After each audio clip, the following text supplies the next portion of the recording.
जीवन में कभी उदास मत होना। जीवन में कभी उदास मत होना। कभी किसी बात से निराश मत होना। जिंदगी एक संघर्ष है। जिंदगी एक संघर्ष है, चलती रहेगी। कभी अपने जीने का अंदाज मत खोना। माय डियर स्टूडेंट्स, जीवन एक संघर्ष है, इसमें आपको चलते रहना चाहिए, कभी रुकना नहीं चाहिए। इन्हीं प्यारे शब्दों के साथ मैं आपको Bhagat Singh coaching तित्रा YouTube channel में स्वागत करता हूं।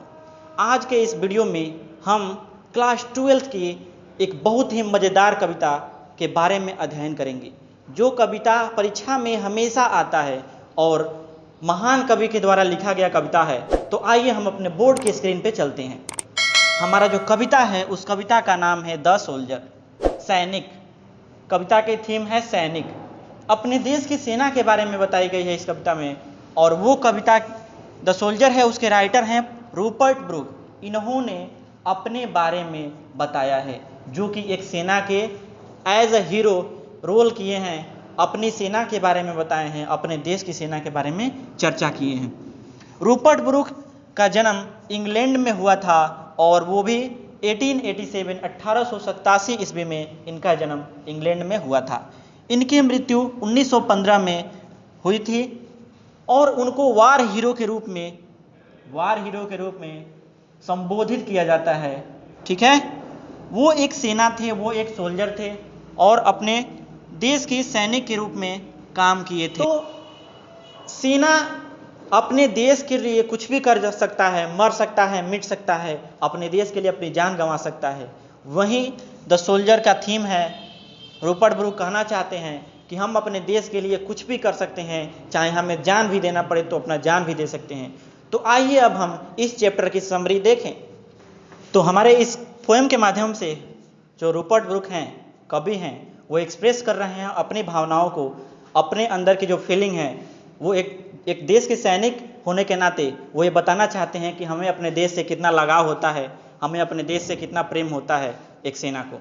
तो आइए, पोएम का जो लाइन है वो है, the soldier is a poem written by a great poet Rupert Brooke.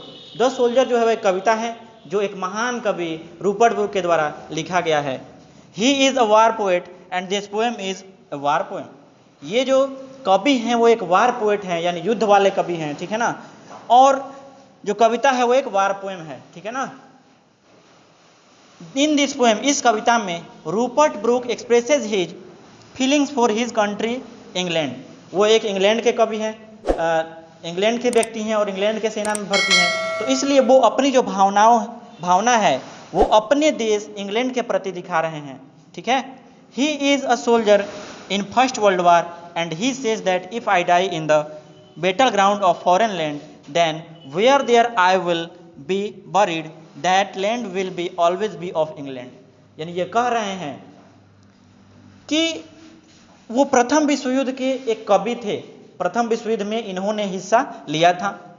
जैसा कि मैंने पिछले स्लाइड में आपको उनका जन्म तिथि बताया, उस हिसाब से आप अनुमान लगा सकते हैं कि उन्होंने प्रथम विश्व युद्ध में हिस्सा लिया और शायद विश्व युद्ध में ही मारे गए। वो 1915 में उनकी मृत्यु हो गई थी उसी विश्व युद्ध में। तो प्रथम विश्व युद्ध में उन्होंने बढ़ चढ़ करके हिस्सा लिया और वे ये कहते हैं कि अगर मैं फॉरेन लैंड में दूसरी जगह की भूमि पे युद्ध करते हुए अगर मैं मारा जाता हूं, तो जो मेरा शरीर है वो अगर उसी मिट्टी में अगर मिल जाती है, तो जितने भूमि में मेरा शरीर दफन होगा उतनी मिट्टी वो हमारे इंग्लैंड की हो जाएगी, यानी वो भूमि जो है वो इंग्लैंड की होकर के रहेगी। तो वो बोल रहे हैं कि जो मेरी शरीर है वो अगर भले ही किसी और देश में मरे, कहीं और मिट्टी में दफन हो, लेकिन जितनी मिट्टी में मेरा शरीर दफन होगा वो मिट्टी का जो हिस्सा है वो इंग्लैंड का हमेशा होकर रहेगा, हमेशा इंग्लैंड ही माना जाएगा।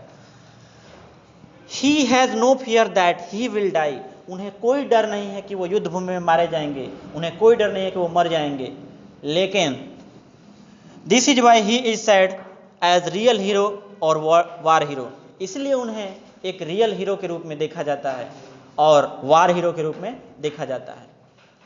आशा करता हूं कि ये वीडियो आपको बहुत ही अच्छा लगा होगा। अगर आपको पसंद आया है तो और भी दोस्तों तक पहुंचाए, जिससे वे लोग भी अच्छे मार्क्स प्राप्त कर सके। ये एकदम परीक्षा में प्रश्न पूछा जाता है, इसलिए इसको जानना जरूरी है। और अगर नए हैं तो चैनल को सब्सक्राइब कर लें, बेल आइकन भी दबाएं, जिससे जब भी हम वीडियो अपलोड करें, आपको नोटिफिकेशन मिल सके। बहुत बहुत धन्यवाद।